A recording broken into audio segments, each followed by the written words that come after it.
Analog versus digital. The first thing is that pre-event recording, and I think Major Milburn gave you some great examples. And one that I had was a department recently switched from analog to digital, and the officer was rolling up. It was right behind a vehicle, rolling up onto an intersection. The car T-boned the car in front of him, and I wish I would have had that on video. He started his video recording, but didn't realize he had 60 seconds of pre-record, so it caught the entire accident, showed that their light was green, the other vehicle, ran a red light and T-boned the car in front of them. So that's where that pre-event really comes in handy, where you don't necessarily have that on your analog system. Higher capacity, bigger storage capacity, smaller space. Once again, the vehicle real estate is critical, and so we want to reduce the size. Reliability. Panasonic was the #1 manufacturer of VHS decks that actually went into some of our now what we would call our competitor systems, but we actually made the decks that our competitors use in their trunks of their vehicles. But there's a lot of moving parts, storage, and everything else you have to manage with VHS. The wireless capability, which you didn't have. Not everyone wants it, so the key to a good system is making sure you have multiple ways to get the video out of the vehicle. If your wireless network goes down, how else can I get that out of my vehicle? Can I hand carry it? Have multiple ways of getting the video from the vehicle into your server.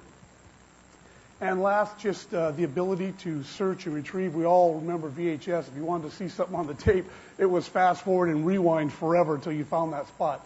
Now with the bookmarks, I can go there in an instant and find a specific incident that happened or occurred instantaneously.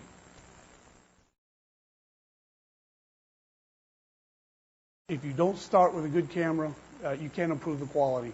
So really, looking at the camera, looking at the video quality, and I think you heard Major Milburn say that was one of their key indicators was, taking a look at the video, making sure the video is that a cell phone or a gun. That's a big deal. I mean, you want to make sure the quality of your video is impeccable. The recording, playback, pretty much the entire system has to withstand the rigors and be manufactured for an automobile, not something that was off the shelf and thrown in the vehicle, because when you need it the most is when that thing is going to fail. So really having a system that was designed from the ground up to be mounted in a vehicle makes a good solution.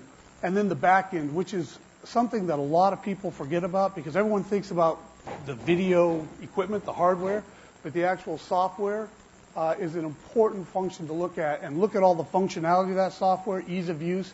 How easy does it let me search something, retrieve something, pass something on. So really taking a look at the back end is an important factor. And then really looking at it as a business decision and not a feature, because so many times we get caught up in, there's this one feature I love, but actually taking all the components that I just talked about, who's your integrator? Are they going to stand behind you? We're a manufacturer. We're not perfect. Right? We made a microphone that we thought was going to work until we got it into a police car, and Louisville was so gracious to point out that this isn't going to work. I got our engineers out there literally within a week, and we made a design change because we knew it wasn't going to work. So now, because of their early adoptants, those who purchase now have a completely different system. So, but you got to have somebody willing to step up and make those changes, for you quickly. So, having a service provider or a GTSI who will stand behind you when things aren't working right.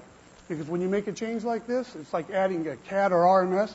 You're going to have problems. But you have to have somebody there stepping up, helping you all the way. The next big thing, H.264.